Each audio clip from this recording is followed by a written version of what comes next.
Hola, bienvenidos a Cristianos como tú, los que vivimos la vida real con altos y bajos, con bendiciones y aflicciones, y que deseamos crecer en fe en la medida de lo posible. Espero se encuentren bien.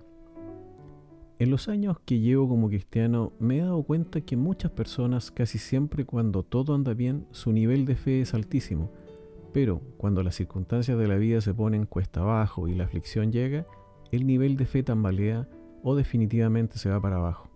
Claro, motivos no podrían faltar, ya que a veces esas circunstancias malas mencionadas anteriormente pueden ir acompañadas de mucho dolor y sufrimiento y que a cualquiera nos pueden llegar a doblegar. Seguro que todos desearíamos poder tener más fe en esos tiempos.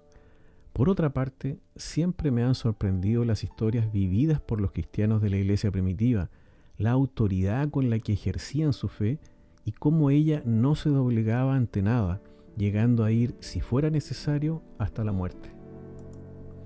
Ahora sí, debemos mencionar que los discípulos de Jesús no siempre fueron hombres de gran fe. De hecho, a todos les faltaba y seguido, y el Señor Jesús en más de una ocasión los reprendió por eso. Pienso que el anhelo de cada uno, por lo menos el mío, es poder tener cada día más fe y poder alcanzar algún día ese nivel que tenían en la iglesia primitiva, donde las señales y milagros eran claros y recurrentes, situación muy alejada de la actual realidad. Hoy deseo compartir acerca de un momento especial en que los discípulos de Jesús se dan cuenta que necesitan más fe y le piden a Jesús que les aumente la fe o que les muestre cómo aumentar su fe. En esta oportunidad no me voy a detener a analizar el por qué ni el para qué los discípulos desean aumentar su fe. Lo que deseo remarcar aquí es que ellos sintieron esa necesidad y se la plantearon a su maestro. Leeré en el Evangelio de Lucas, capítulo 17, los versículos del 5 al 10, en la versión Nueva Traducción Viviente. Dice: Los apóstoles le dijeron al Señor: muéstranos cómo aumentar nuestra fe.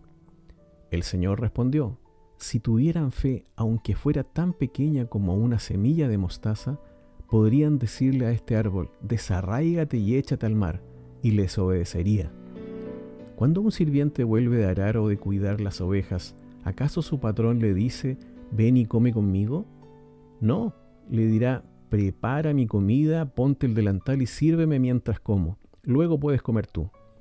¿Y le agradece el amo al sirviente por hacer lo que se le dijo que hiciera? Por supuesto que no. De la misma manera, cuando ustedes me obedecen, deben decir: somos siervos indignos que simplemente cumplimos con nuestro deber.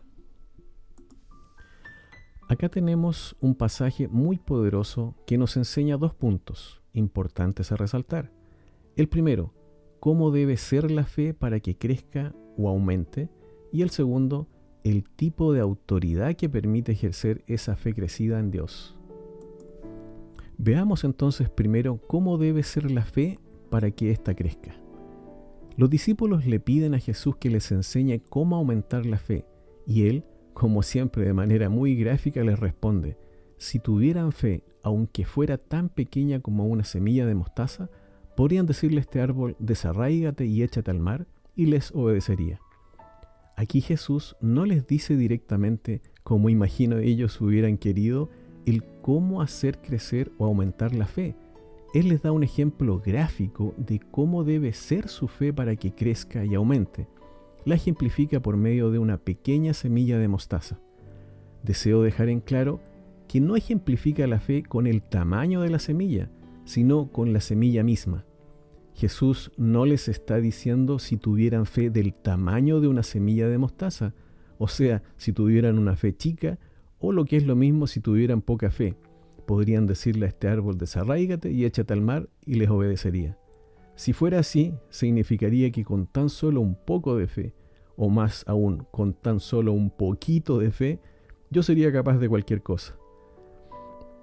Para tirar por debajo este argumento de que con poca fe basta, les deseo recordar dos eventos en que Jesús reprende a sus discípulos por tener poca fe.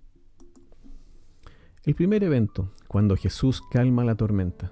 Aquí los discípulos y Jesús se enfrentan a una tormenta en el mar de Galilea. Los discípulos, desesperados porque pensaban vamos a perecer, despiertan a Jesús que tomaba una siesta en medio de la tormenta, y Él los reprende diciéndoles, ¿por qué tienen miedo, hombres de poca fe? Y luego calma la tormenta. Esto lo pueden ver en el Evangelio de Mateo capítulo 8, el verso 26. Aquí la poca fe que tenían los discípulos no les sirvió. Necesitaban tener más fe según Jesús. Ahora un segundo evento para analizar, cuando Pedro camina sobre el mar. Aquí es cuando los discípulos ven a Jesús caminando sobre el mar y Pedro le pide que él también quiera hacer lo mismo.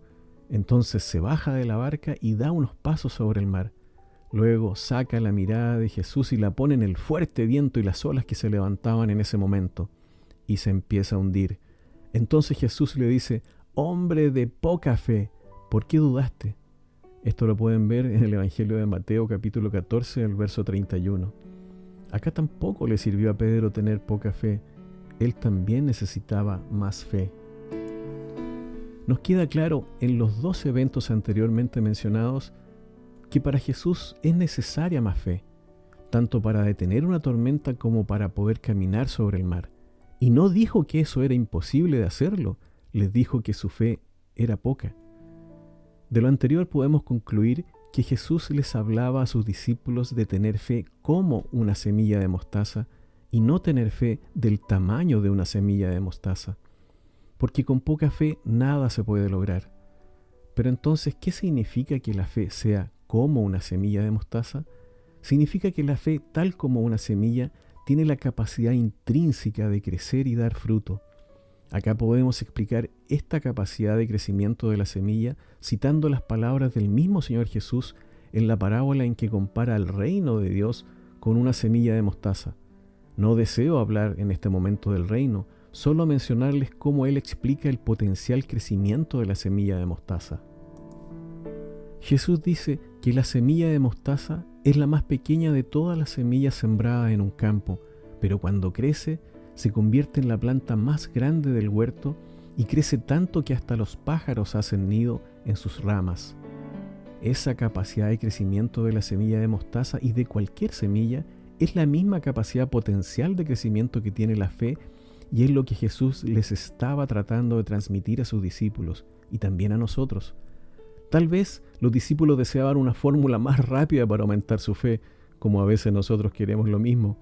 Pero la semilla no crece de manera automática ni espontánea, necesita tiempo.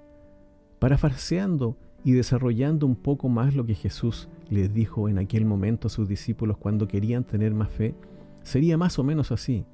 Si quieren aumentar su fe en Dios, ella tiene que ser como una semilla, para que una vez sembrada en sus corazones, crezca cada día más, llegue a ser muy grande y de mucho fruto. Mencioné que así como la semilla necesita tiempo para crecer, la fe también necesita tiempo, y así como la semilla necesita agua, tierra y sol, la fe también necesita alimento para crecer. ¿Y cuál es ese alimento? ¿Cómo yo puedo hacer crecer mi fe para que sea más grande cada día? Dios, por medio del apóstol Pablo, lo dejó muy en claro. Lo podemos leer en la Biblia, en la carta que Pablo escribe a los Romanos, capítulo 10, en el versículo 17. Leo en la versión Nueva Traducción Viviente. Así que la fe viene por oír, es decir, por oír la buena noticia acerca de Cristo. Esto es la palabra de Dios, hermanos. La fe en Dios viene a nuestros corazones cuando escuchamos su palabra, cuando leemos su palabra, cuando la estudiamos, la escudriñamos, cuando escuchamos prédicas o enseñanzas acerca de la vida y obra de Jesús en su palabra, cuando Dios nos habla por medio de su Espíritu Santo usando personas, acontecimientos o hechos en la vida que nos revelan la voluntad de Dios directa a nuestros corazones, esa voluntad que su palabra misma dice que es buena, agradable y perfecta, que solo desea bendecirnos y darnos una vida y una vida abundante. La comunión con Dios, que significa tener cosas comunes con Él, como su palabra y su lenguaje espiritual, nos aumentará la fe en una relación diaria y verdadera. Solo debes disponer tu corazón para que sea una buena tierra donde la palabra de Dios sea sembrada crezca y dé mucho fruto. Ya vimos cómo debe ser la fe para que crezca. Debe ser como una semilla. Veamos ahora el segundo punto. Está referido a la autoridad que se puede llegar a ejercer cuando tu fe en Dios crece como una semilla. Se encuentra en el mismo pasaje donde los discípulos le piden a Jesús cómo aumentar su fe. Recordemos lo que Jesús les responde: si tienen fe como una semilla de mostaza. Dice el versículo 6, podrían decirle a este árbol: desarráigate y échate al mar, y les obedecería. Jesús les da a conocer lo que ellos podrían lograr con ese tipo de fe. Les dice que ellos podrían darle órdenes a un árbol para que se levante de donde está plantado y se vaya al mar. Lo que Jesús les revela en ese momento es que al tener ese tipo de fe crecida como una semilla, ellos tendrían un nivel de autoridad que hasta podrán dar órdenes a un árbol, y éste al instante no solo se someterá, sino que también obedecerá. ¡Wow! ¡Qué poderoso esto! Acá Jesús ya no está hablando acerca de la fe. Eso ya lo dejó claro en el inicio del versículo 6. Ahora Él les está revelando que esa fe, de la cual ya les habló, produce un nivel de autoridad que es poderoso. Es más, Jesús sigue y les ilustra una situación para que entiendan aún mejor. Sigo leyendo en el Evangelio de Lucas, capítulo 17, del verso 7 al 9. Cuando un sirviente vuelve de arar o de cuidar las ovejas, ¿acaso su patrón le dice: ven y come conmigo? No, le dirá: prepara mi comida, ponte el delantal y sírveme mientras como. Luego puedes comer tú. ¿Y le agradece el amo al sirviente por hacer lo que se le dijo que hiciera? Por supuesto que no. Acá Jesús deseaba dejarles aún más en claro que cuando ellos tuvieran esa fe que crece y se hace grande, se desataría una autoridad en las cosas de Dios, que es como la autoridad que tiene un amo sobre su siervo. El siervo se somete a su amo y hará todo lo que el amo le ordene, y el amo no le agradecerá al siervo porque no es un favor solicitado, es lo que el siervo le corresponde hacer. No es que se quisiera abusar del siervo, eran así las condiciones establecidas en aquella cultura. Debo dejar en claro que en tiempos de Jesús la esclavitud y la servidumbre, que a veces eran lo mismo, era algo aceptado. Claramente hoy no es aceptado, y tampoco yo estoy de acuerdo con ello. Pero esta relación amo-siervo fue usada por Jesús para ejemplificar la relación de autoridad que se ejerce sobre algo cuando hay una fe crecida. Volviendo al árbol que Jesús les dijo le podían dar órdenes, ¿acaso le van a agradecer al árbol que se desarraigue y se eche en el mar? Claro que no, dice Jesús. El árbol solo tiene que someterse a la autoridad que le está ordenando y obedecer. Posterior al ejemplo del amo y el siervo, Jesús les refuerza aún más la ilustración de la autoridad, pero ahora poniéndose como ejemplo Él como Señor y sus discípulos como siervos. Miren lo que les dice en el versículo 10. Dice: de la misma manera, cuando ustedes me obedecen, deben decir: somos siervos indignos, que simplemente cumplimos con nuestro deber. Aquí no perdamos de vista lo importante que Jesús sigue estableciendo, y es que hay alguien que posee una autoridad y ordena, Jesús en este caso, y hay otro que se somete y obedece, sus discípulos en este caso, porque simplemente es su deber, siempre queriendo enseñarles que cuando hay fe crecida en Dios, eso desata una autoridad que al actuar todo se someterá y obedecerá. Ya para ir cerrando, si en algún momento has encontrado que te falta fe, quiero que pienses que a los discípulos de Jesús, que después fueron sus apóstoles y padres de la iglesia primitiva, también les faltó la fe en su momento y le pidieron a Jesús que les enseñara cómo tener más. Ya sabes que la fe crece como una semilla y tú puedes hacerla crecer escuchando a Dios, leyendo su palabra. Así, cuando haya crecido, se irá desatando en ti una autoridad como la de los discípulos y podrás ejercer la autoridad delegada por Jesús para que en su nombre podamos sanar enfermos, echar fuera demonios y resucitar muertos, cumpliendo así, junto con la predicación de su palabra, la gran comisión que el Señor nos dejó. No puedo dejar de mencionar que muchas veces las circunstancias de la vida son adversas y no es fácil mantener una comunión con Dios y recibir lo que Él tiene para nosotros. Es difícil aprender a vivir por fe y no por lo que vemos, pero te puedo decir que Dios conoce tu situación actual y por lo que estás pasando, y solo desea que tengas fe en Él y que la hagas crecer, porque sin fe es imposible agradar a Dios. Será hasta una nueva oportunidad. Un abrazo del Señor para todos.